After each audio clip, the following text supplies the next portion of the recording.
My name is Monica Stevenson. I'm a photographer and creative director working in both still and motion.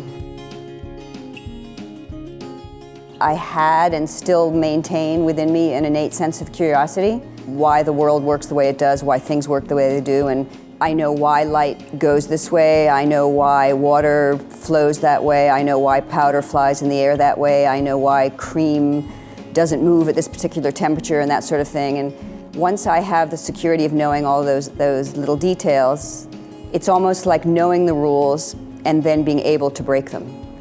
Liquid and powder can be very difficult to shoot because they are inanimate objects that you have to then make animate and make move. It's difficult pre-post to shape things, but that's part of the magic of what we do, is using tools, using skeletons, using kind of roller coaster tracks to shape the water, shape the paint, shape the powder, and also with pressure. We do a lot of weird kind of MacGyver-esque pressure tanks and that sort of thing, where with those physical capabilities we mold the powder and the water into what we want them to be.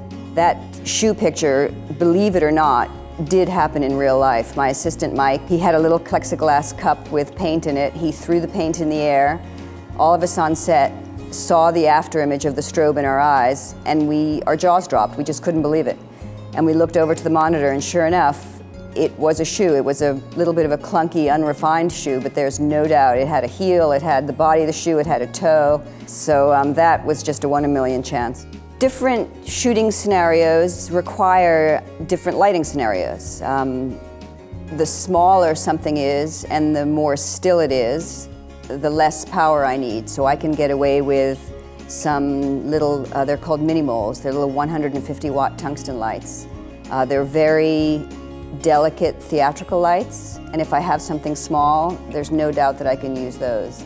If we're doing a set that's large with a lot of movement, it just requires much more power. And we use either Broncolors or Pro Photos that have a short flash duration, and that helps to capture the movement of the water or the powder or the horse's tail, whatever it is that's moving. I do use a lot of fantasy in my work. I think it's escapism. There's a photograph I have of ants on a woman's lips, and it's actually real. There's a store down in Manhattan that sells freeze-dried insects. My photographs, or anyone's photographs, can be much more compelling if you bring the passion that you feel for the subject to the photograph. And there's no doubt that I'm passionate about horses, and there's so many things about them that I find photographic. They're sculptural, they're textural, they're emotional, they react to what we do. And so we had an idea to do a seasonal story where we painted Zoe, who's my horse, with human body paint according to the colors of the season. She was silver for winter and green for spring, blue for summer, and yellow for fall. So it's reality, but with a huge sense of fantasy involved. The challenges with video and motion are great, but they are surmountable. I've spent my entire career telling a story in a 60th of a second. And all of a sudden I have to tell a story in 24 frames a second for quite a few seconds.